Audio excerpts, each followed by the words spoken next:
Mr. X's comic book collection. Not since my glory days in wrestling have I seen such an assemblage of fine things. But I might sell them for a price. So, I want to take a last look at them. That's what Mr. X Just a moment. said. I will have my These assistant. are some sling funny blade books I had when I was a little boy. To you. Mom and Daddy kind of bought them for me from time to time. They'd bring them out to me pretty regular. With my mustard and biscuit dinner, they'd bring me one or two of the funny books that Dad had gotten in town, making a pretty good wage. I kept some of my favorites, read them over and over again. They kept me out in the shed out back. They didn't want me in the house with the rest of them. I'd just sit out there in the hole I dug in the ground, and I'd read me these funny books. They're pretty good. Somebody told me I could get some money for them, so I kind of wanted to take a little look at them with you. Let me see what we got here.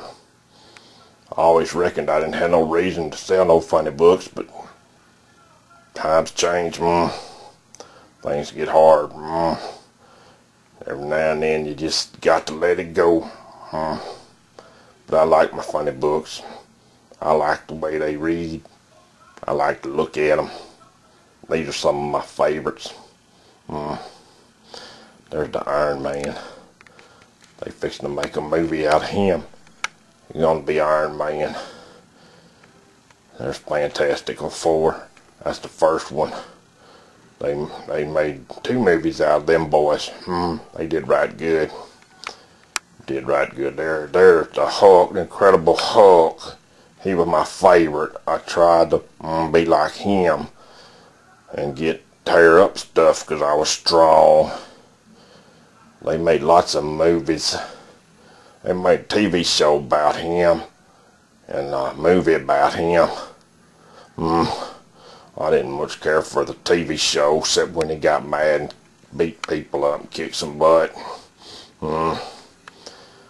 Let's see what else. Oh, the Mighty Avengers. They had a Hulk in them, and the Iron Man, and the Mighty Thor. He was like a god of thunder. Down there, you might see them little fellas, but there's here, let me zoom in. There's Ant-Man and the Waspy. Yeah, Ant-Man and Wasp. This is one of the coolest covers on any comic book, I think. It's really good. I'd like to really keep it, but I don't know. Some fella might give me a couple dollars for it. We'll have to see. We'll have to see. Now over here, this is the pride and joy of my collection. It's got a little glare on it. I'm going to try to pick it up. This ain't professional, but I'm not doing too good a job. It's in the Mylar bag, so it's got a glare. But it's a very, very nice copy of X-Men #1. That's when they first had them X-Men that came out there in that house with Mr. Professor X. And, you know, there's about 3 movies of them now, and bunches of cartoonies. That I used to see on Saturday morning. I got several of them. I got like the first 12 or so right there. We'll take a look at them maybe. I can't even see because of the glare here, but that's that's Thor, Mighty Thor. He come in this book called Journey into Mystery. Yes, sir. And he was God of Thunder. God of Thunder. Mighty Thor. That's a duplicate. It came with the record, but that's the real one right there. See, you just got to see a little bit of difference. But that's the real one. It's kind of wrinkly, but it's still nice to have. I got some other ones we may look at. I don't know. What I got down here, I got the Ant-Man, the Ant-Man. He was a little dude. He was a professor, and he could shrink himself to the size of an ant. The best thing I kind of liked about him was his helmet. I thought it looked pretty cool.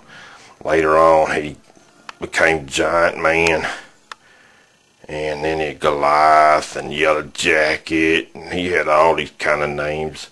I can't even keep up with it. But see, he got these little ant buddies out there helping him. This guy here, oh, zoom out, brother. This guy here, the mighty Daredevil. He was a blind guy. That's number one. He had this radar sense kind of thing going on. He could like see sounds and stuff. It's kind of hard for my little old mind to fetch onto that, but he was pretty cool. He had some pretty cool artists. That's the first issue it had. Bill Everett was a good artist. He drew pretty good. And then one of my favorite artists did this number 7, and it was Wally Wood. He did real good. He was a good old boy. Come from EC Comics. Yeah, he was good. He was kind of woody. Yeah. Here is a Green Lantern, one of my favorites. This is the book right here that started all the stories about the Guardians of the Universe and the alternate Earths in DC Comics. You may not know about the alternate Earths, but there's the Green Lantern of the olden days and the Green Lantern of the new days. And they had a fight or something. Here's an interesting book right here. It's a special one-shot DC book called Secret Origins, and it has stories on all those people there. I always liked those DC books that had those covers that kind of split like that. I just thought they looked really cool. I always liked them when they did that, because they were cool. I ain't gonna name them all. I'm gonna go over here. This is Wally Wood again. This is when he did the Thunder Agents. That's number 1. And it was the only company that was in between Marvel and DC and Tower Comics. But they sold their comic for 25 cents down at the Soda Pop show, down at the drugstore, I mean.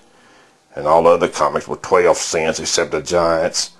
But every one of them was a Giant, so it was kind of different. I don't think the kids caught on to it, but man, that Wally Wood could draw. Wally Wood could draw good. It had some other crappy artists in there.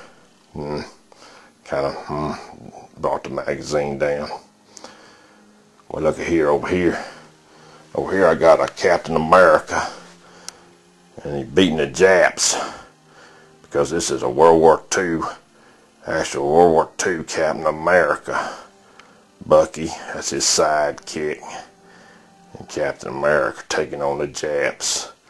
This is what Captain America 40. I think it's the last Japanese war cover that they had. But Captain America's still around today. I think they just tried to kill the poor old boy. But I'm sure he won't stay dead. That's about it. This is another group of Fantastic Fours. Where they at? There them boys are. And this one is has a big old bald-headed fella right here. Looks like a big old baby. Like a big Cupid doll. But the Coming of Galactus. This had the first picture of Silver Surfer in the end of it. It's kind of like a, let me get down here on it. It's a 3-part story. There's old Galactus and the Silver Surfer. And then there's a big old picture of the Silver Surfer. It's interesting.